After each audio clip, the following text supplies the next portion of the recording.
Hi everyone, this is just a quick video on how to answer question 2, section A reading on the EDUQAS paper 2 GCSE English language exam.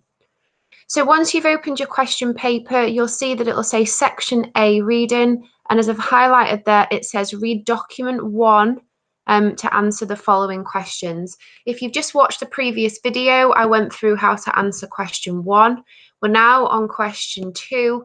And as you can see, it doesn't tell me to swap documents, so I still need to stay with document 1, The Voyage of the Beagle, the 19th century text, which was written by Charles Darwin. Okay, so there are 6 questions in the reading, remember, for paper 2, but we're just going to focus on question 2 in this video. Okay,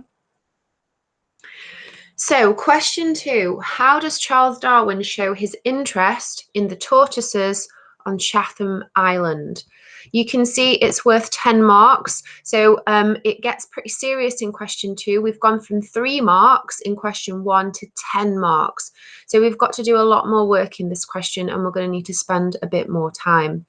You've also got some bullet points which just remind you of what you're supposed to be doing. So it says you need to comment on what he says, so Charles Darwin, he's our writer, and also his use of language, tone and structure. Remember, only do this one if you're really confident with it. Focus just mainly on this one if you're not, just giving the quote and telling us what you think it means.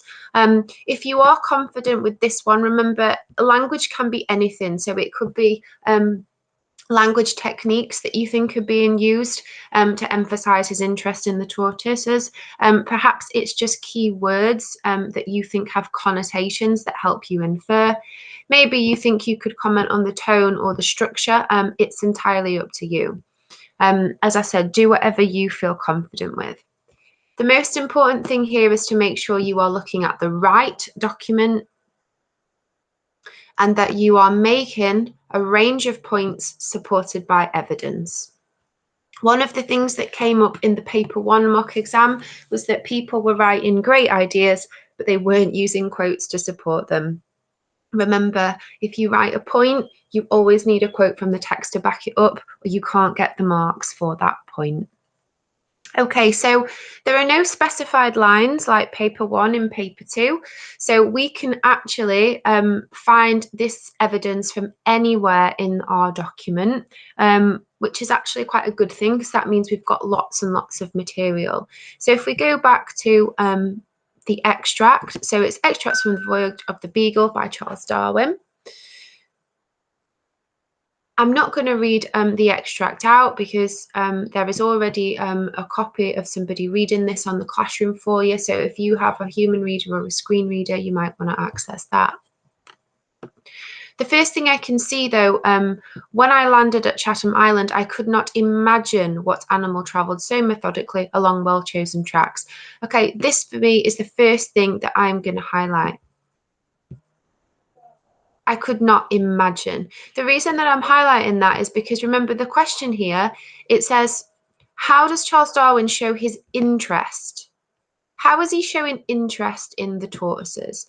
Now, how you show interest in something, it could be a whole manner of things. So maybe there's lots of ways he shows interest. But for me, this shows that he is interested straight away because he doesn't even know that they're tortoises yet, but he still could not imagine what animal these tracks that he can see have come from. So for me, that shows curiosity and sort of a wonder already. And I think that that answers the question there. So all I need to do is I just put my cursor under there. So if you're completing this online, you can do this on here. And I think I'm going to start with firstly, just to make sure that it's structured quite nicely. I'll say that firstly, Darwin, because it's always a good idea just to use the surname of the writer. Firstly, Darwin says that, what does he say? He says he cannot imagine, doesn't he?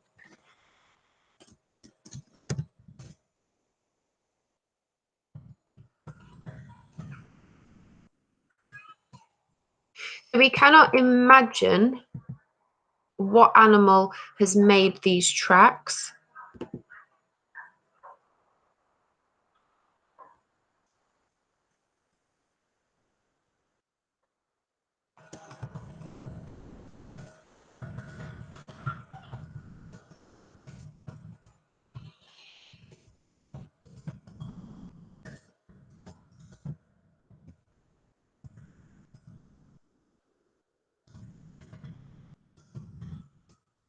Okay, so something like that would be fine. So firstly, Darwin says that he cannot imagine what animal made the tracks he sees. This suggests he is curious already from the very outset. Okay, so you can see there, I've got my point.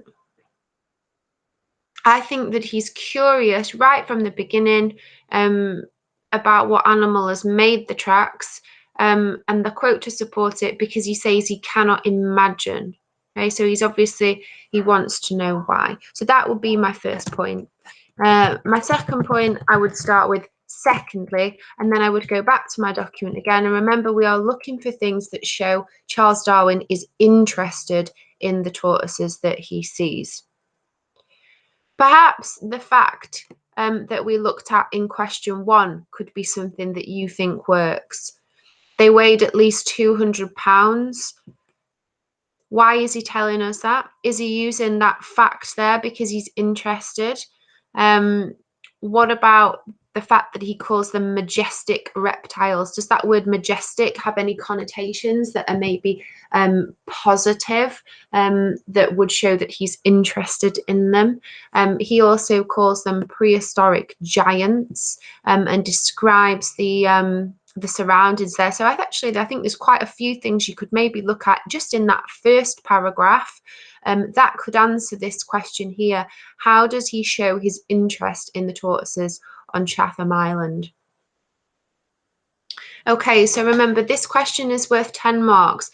So we're going to spend at least 15 minutes on it. And you are looking to try and make 6 to 8 different points. If you could make 10 different points, including some analysis of language or structure or tone, you could probably get full marks in this question. But remember, half marks in this question, or just over half marks, would be fantastic if you could maintain that throughout. So let's just say we're looking for about 6 to 8 different points supported by quotes. As always, though, the most important thing is just to do as much as you can in the time. Don't go over the time. Don't spend 30 minutes on this question trying to get 8. Just spend 15 minutes, and however many you can do in 15, don't worry, leave it, move on to question 3. Okay, so set your phone on a timer for 15 minutes and have a go at that next question now.